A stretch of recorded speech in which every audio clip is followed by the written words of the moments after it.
Hello, Michael here again with another how to render tutorial. This week we're going to be looking at how to do a window with raindrops streaming down it and make it look pretty realistic with some very simple mapping techniques. So to do this, the first thing we're going to want to do is create a alpha mask that we can use to control the amount of light being refracted through, as well as the roughness of the actual glass itself. So let's jump into Photoshop and have a look at what I've done with my map. Alright, so I just drew this map very quickly in Photoshop by hand, just using my Cintiq. It's not particularly exciting, but it'll do the trick for this particular tutorial. So what I did is I started with a base layer, which was just straight black and straight white. The black parts being the actual raindrops themselves. This is going to be for the glass refraction and for the glass roughness. So we want the light to be able to pass through the black areas, which it will, but be blocked by the white areas. And I've gone a little bit further than just doing this because this would look a little bit uninteresting by itself. So what I then did was added another layer, and I'll show you how I did it if I just create another layer now. All I did was a straight white fill, and then I went to filter and then go to noise and then add noise, and then you can see it adds noise like so. If you just click OK and then reduce the opacity to a point where you think it will be suitable. You can keep saving and overriding your map once you've saved it out as a JPEG, for example, and then it will update in Maya and update in your render. You'll just have to refresh your IPR. So you can see I've got that noise layer like that. And then I went in further and just painted in some slight variations in the value overall with just a very soft brush set to a very low opacity. And I could back this off even more if I wanted to have it something like this. This would make the window a little bit more opaque though, so I wanted to sort of have a good range of mid-value tones as well as your sort of light areas and obviously your dark areas where the rain is going to be. So let's jump back into Maya and see how to apply those maps. So you'll see I've got a window already mapped here, just very simply modeled. I'm going to grab the window pane, which you won't be able to see that I've actually got it selected because the edges are hidden. And then I just use the Pixar Disney shader.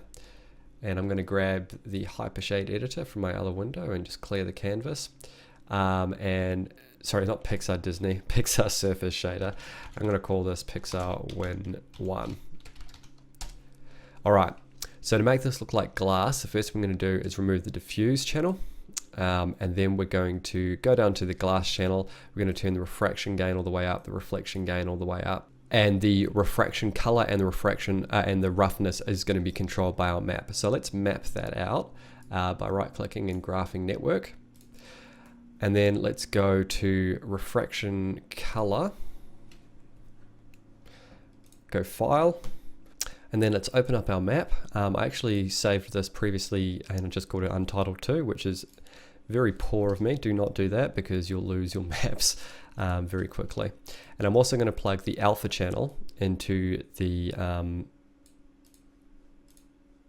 roughness channel of the glass. So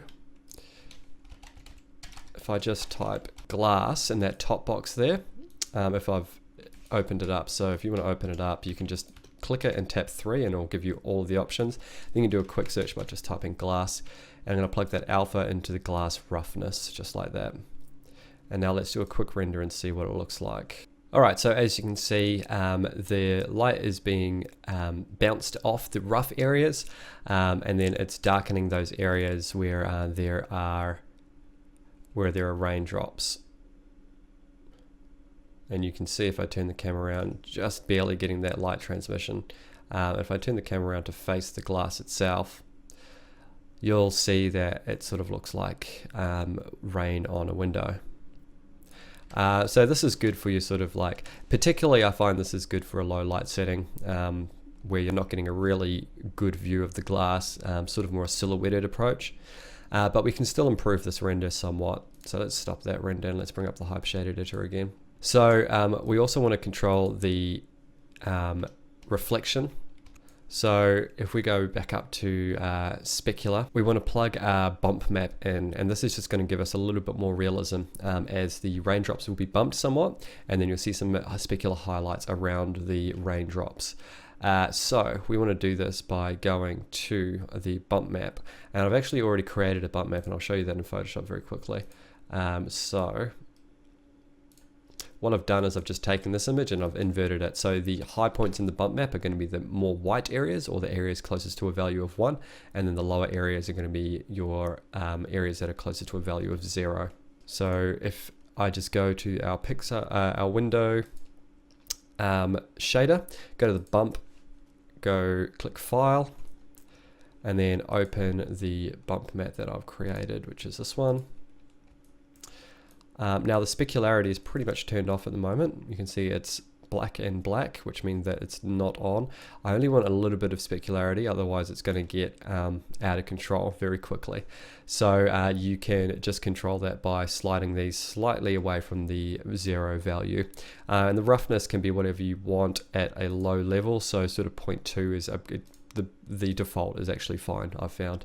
Just minimize that and bring up that, and then IPR again, and let's have a look what difference that makes. So straight away you can see that because of the bump map, you're actually seeing these specular areas sort of towards the bottom of the drops, which makes it look a lot more like raindrops if you compare it to that. Now I can zoom in on the glass. It's a bit noisy unfortunately because that's just the nature of the shader, but you can see that you're getting a fairly realistic looking window now with the specularity hitting the edges of the raindrops. And also because I had a lot of noise on the window, it does make it appear as though there's condensation, which sort of adds to the realism. And I will point out once more that this map is not particularly exciting.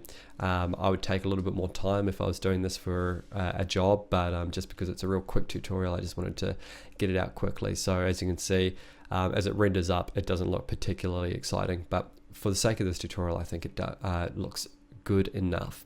And you can also see that if I turn the camera around, it does transmit some of the light through. I might actually need to make the light source smaller to get it to look a bit more realistic, but you can see, actually I'll do that really quickly.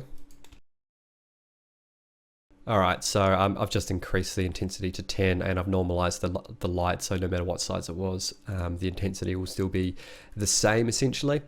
So you can see now, particularly from the outside, it actually looks quite good. You can see those raindrops on the surface and you can see some of those lines being transmitted through. I'd take a little bit more time with this if, like I said, if I was trying to get it to look perfect, but just as a quick example, I think this is pretty convincing, as long as you don't get too close. So really think about that when you're creating your maps. If you are doing this because it's going to be a sort of a mid-range shot, it doesn't super matter if your map is very realistic, but if it's going to be like close up or macro even, you're really going to want to do some more work. And in fact, if you were going to actually do a macro shot of a window, you probably want to consider actually modeling raindrops.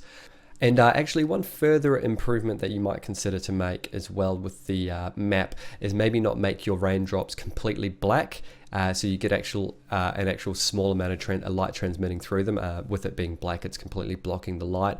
So maybe something like a sort of 80% black or something like that, so you get a little bit more refraction would look good. But otherwise, you know, even just like it is, it still looks pretty reasonable, I think.